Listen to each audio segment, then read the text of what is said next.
Halo semuanya, welcome to my channel. Kali ini kita akan menceritakan cerita yang berjudul Madu Cantik yang Tak Tersentuh. Sebelum kita mulai, jangan lupa untuk di-subscribe, like, dan komen.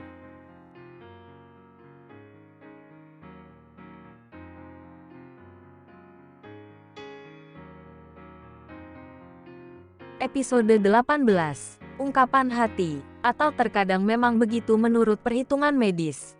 Usia kehamilan dan pernikahan kadang tidak bisa dipukul rata. Apalagi patokan perhitungannya itu adalah saat hari pertama haid terakhir.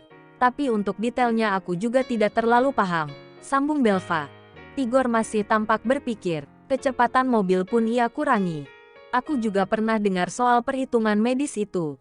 Tapi, kalau dilihat dari kasus Ravin dan Alana, sepertinya memang kehamilan itu sudah terjadi sebelum mereka menikah. Tigor berujar serius. Belva membuang napas pelan dan berkata, aku gak peduli. Mau hamil sebelum atau setelah menikah. Itu urusan mereka. Memangnya kenapa? Kamu dari tadi kelihatan kayak gusar sekali. Tigor, tanya Belva. Yang ditanya malah melamun dengan benaknya yang tiba-tiba menjadi penuh. Belva menepuk bahu Tigor dan membuatnya mengerjapkan mata. Hei, malah bengong. Hati-hati loh kamu lagi nyetir mobil. Ucap Belva. Iya, what are you think? Kenapa kamu jadi kaget banget pas istri tuanya Ravin hamil? Belva bertanya. Oh, enggak, benar kata kamu itu urusan mereka. Artinya sebentar lagi Ravin akan memiliki anak dari istri tuanya. Tigor tersenyum. Ya, biarkan saja. Belva tersenyum simpul. Lalu, gimana sama kamu, Bel? Tanya Tigor. Gimana apanya? Kalau orang tua Ravin atau nenekmu meminta cucu dari kalian, apa yang mau kamu lakukan? Tanya Tigor. Membuat Belva terkekeh. Aku kan sudah bilang, untuk hal itu banyak alasan yang bisa kami berikan. Intinya aku gak mau punya anak dari pernikahan ini. Seru Belva. Tigor tersenyum lebar. Kemudian kembali bertanya, kalau dengan pernikahan yang lain, apa kamu mau punya anak? Belva menautkan kedua alis, kemudian menoleh pada pria di sebelahnya yang kembali bersikap aneh. Aneh yang dimaksud oleh Belva adalah, tak biasanya Tigor sangat serius selain soal pekerjaan hari ini. Aku belum punya jawaban untuk hal ini.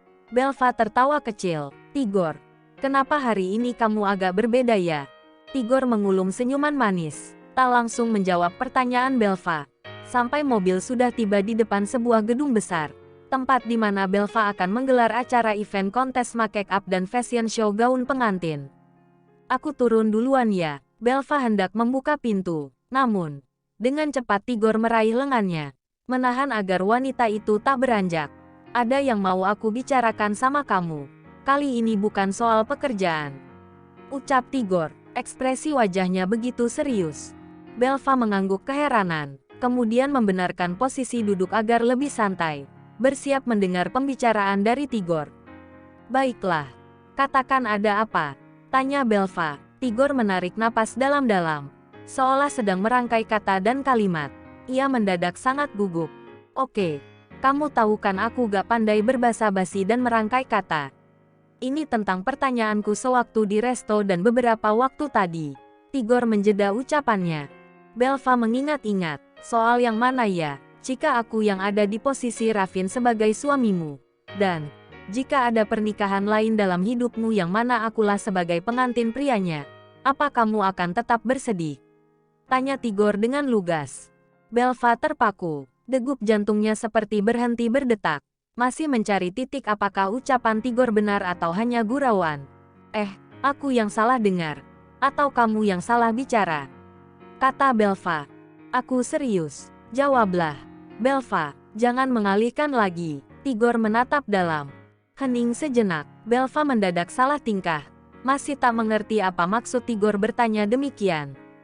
Aku gak bisa bayangin itu. Tigor, kenapa kamu bertanya seperti itu? Tanya Belva. Tigor menarik napas dalam-dalam. Hari ini mungkin waktunya untuk ia mengatakan sesuatu yang sudah lama terpendam. 6 tahun yang lalu, saat aku melihat kamu menjadi juri utama di acara dance musical show, aku mulai tertarik sama kamu. Bukan karena aku mencari perhatianmu, tapi saat itu aku memang suka sama kamu. Dalam pandangan pertama, Tigor menelan ludah, merasa malu jika harus mengungkit masa-masa awal perkenalan mereka. Belva tertawa renyah. Masih ingat betul saat hari itu? Ya, aku ingat itu. Kamu dan sama grup wanita di mana hanya kamu satu-satunya lelaki. Tatapan mata kamu yang tertuju sama aku terus selama menari dan menyanyi. Bahkan di setiap lirik lagu yang kamu bawakan pun aku malah merasa tersindir. Aku masih ingat banget semua itu. Apalagi waktu itu penampilan kamu juga beda banget sama sekarang. Dulu rambut gondrong, nari pakai baju tipis udah kayak saringan teh. Belva tertawa geli.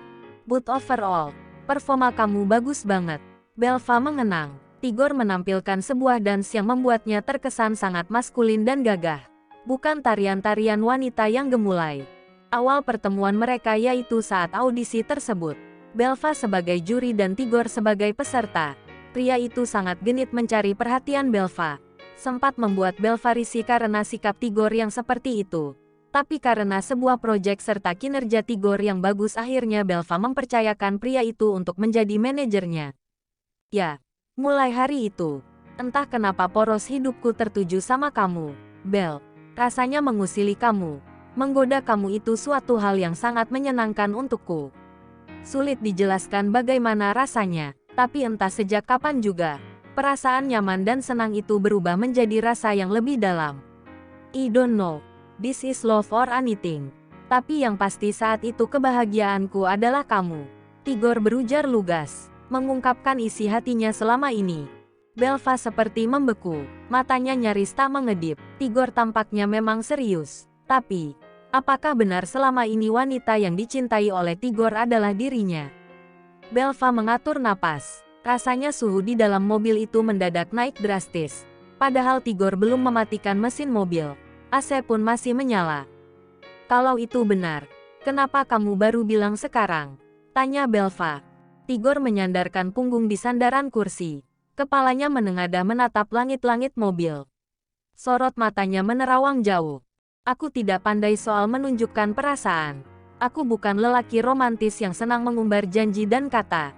Aku lebih senang jika aku selalu berada di sisi kamu.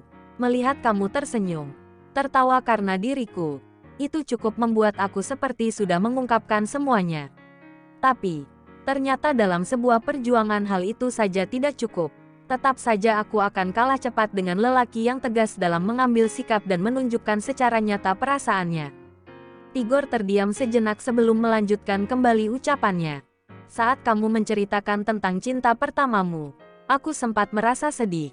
Sempat cemburu karena nama, Vindra, yang selalu kamu sebut-sebut. Aku juga sempat marah dan kesal sendiri saat kamu ternyata dekat dan berpacaran dengan Araf. Aku kecewa pada diri sendiri karena tidak bisa mengatakan dan berbuat apa-apa saat itu.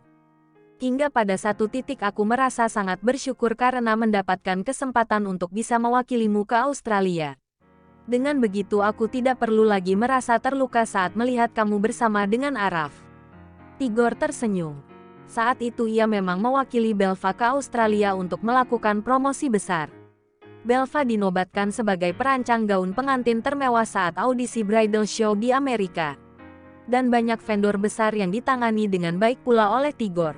Karena Belva sendiri tidak bisa menetap terlalu lama di negara lain karena satu dan lain hal. Belva termangu mendengar penjelasan dari Tigor. Selama ini ia tidak menyangka kalau pria itu menyimpan rapi sebuah perasaan untuknya. Jelas sudah mengapa Tigor tak pernah terbuka soal kisah percintaannya. Dan kamu harus tahu satu hal, 5 bulan lalu, saat aku mendengar kabar kamu akan menikah dengan Araf. Saat itu juga aku sangat terpukul, seperti kehilangan sesuatu yang berarti dalam hidup aku. Tigor tercekat, menelan ludah dengan berat. Saat sudah tenang ia kembali berujar, aku juga sempat ingin menetap selama-lamanya di negara itu. Dan mempersiapkan surat pengunduran diriku sebagai managermu. Karena memang sesakit itu saat tahu wanita yang aku cinta akan berakhir dalam pelukan lelaki lain. Melihat kamu berpacaran dengan dia aja udah sangat menyakitkan. Bagaimana ketika aku harus melihat kamu menikah, punya anak dan menua bersama lelaki lain? Mungkin saja aku sudah tidak bisa bernapas lagi. Belva terdiam. Ia bisa merasakan kesedihan yang dialami oleh Tigor. Sedalam itukah perasaannya? Pantas, kamu tidak mengucapkan apa-apa saat pernikahanku dengan Araf. Gumam Belva.